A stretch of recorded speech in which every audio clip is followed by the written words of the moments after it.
আমার শ্বশুর শাশুড়ি দেখতে এসেছিল আমাদের সংসার কেমন চলছে।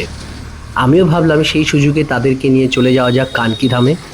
আমার এখানে যারাই আসবে তাদেরকে আমি একবার হলেও নিয়ে যাওয়ার চেষ্টা করব কানকি ধামে। তো শুরুতেই পথে বেরোলাম, আর এইদিকে ভগবানের প্রসাদ একটা পাখি হেগে দিয়েছে।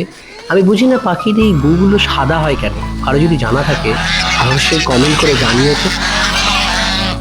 এরপর আমরা একটা টোটোতে চড়ে পূর্ণিয়া মোড়ের উদ্দেশ্যে রওনা দিলাম। সেই জায়গা থেকে আমরা বাস ধরবো। যখন আমরা বেরিয়েছি বিকালে, চারপাশটা এতটা সুন্দর লাগছিল, ভিডিওগ্রাফিতেও আই থিঙ্ক অসাধারণ লাগছে। আউটপুটটা আশা করি খুব সুন্দর আসবে। এরপর আমরা উঠে গেলাম বাসে।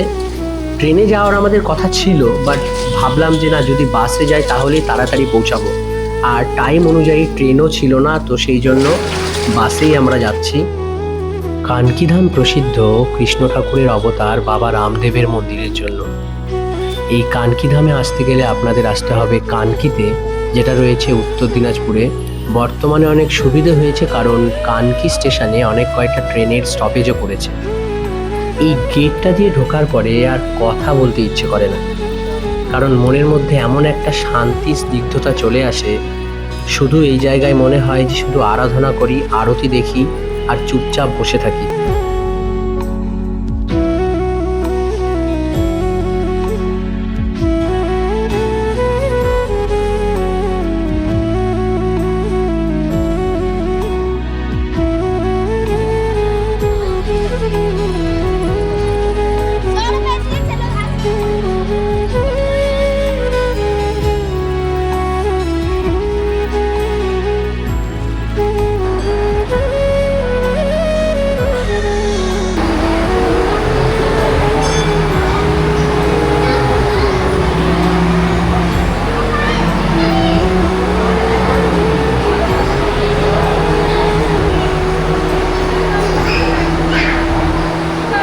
Hallelujah.